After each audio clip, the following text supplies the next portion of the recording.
অন্যদিকে দিল্লিতে ভারী বৃষ্টির জের দেওয়াল ভেঙে নিহত 7, মৃতদের মধ্যে বাংলার 4 জন, আহত 1। নওদার একই পরিবারের 4 জনের মৃত্যু। ঘটনায় গুরুতর আহত হয়েছেন বেশ কয়েকজন। খবর আসতেই শোকের ছায়া এলাকায়। কান্নায় ভেঙে পড়েন পরিবারের সদস্যরা। মৃত রবিউল মণ্ডল, রুবিনা বিবি, হাসিনা খাতুন, রুকসানা খাতুন। কর্মসূত্রে তারা দিল্লিতে থাকতেন। ভাড়া বাড়ির দেওয়াল হঠাৎ করেই ভেঙে পড়ে। ঘটনাস্থলেই 4 জনের মৃত্যু হয়। মর্মান্তিক আরও এক ঘটনা।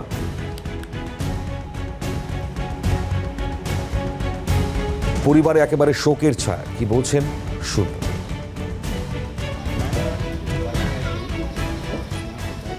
থাকতো ওখানে একটা প্রাচীরের পুরনো প্রাচীর ছিল, তার পাশে থাকতো, পলিথিন টাঙিয়ে থাকতো।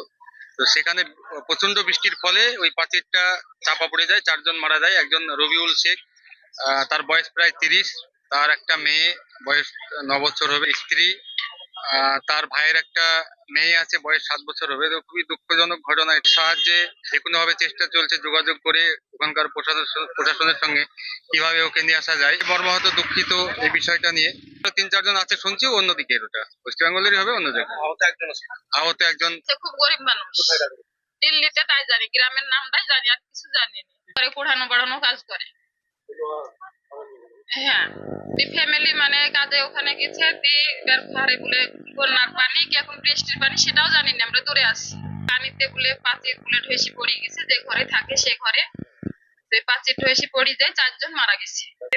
একই ফ্যামিলির, বড় ছেলে আর বড় ছেলের মেয়ে, আর ছোট বৌমার মেয়ে, 4 জন। আমাদের ভাই হচ্ছে সম্পর্কে থাকতো, অনেকদিন থেকে কাজকর্ম করে। মানে কাজ সূত্রে গিয়েছিলেন, প্রায় 20 থেকে 25 দিন হলো। গত রাত্রিতে ওখানে প্রচুর পরিমাণ বৃষ্টি হয়। বৃষ্টি হওয়ার কারণে একটা পুরাতন মানে কামরা বিল্ডিং এ থাকতো, ওখান থেকে একটা দেওয়াল পড়ে গিয়ে ওনারা একই পরিবারের, আমার চাচাতো ভাই হচ্ছে, এবং ওনার স্ত্রী, ওনার 2 মেয়ে মারা গিয়েছে। এটা শুনলাম দিল্লি থেকে।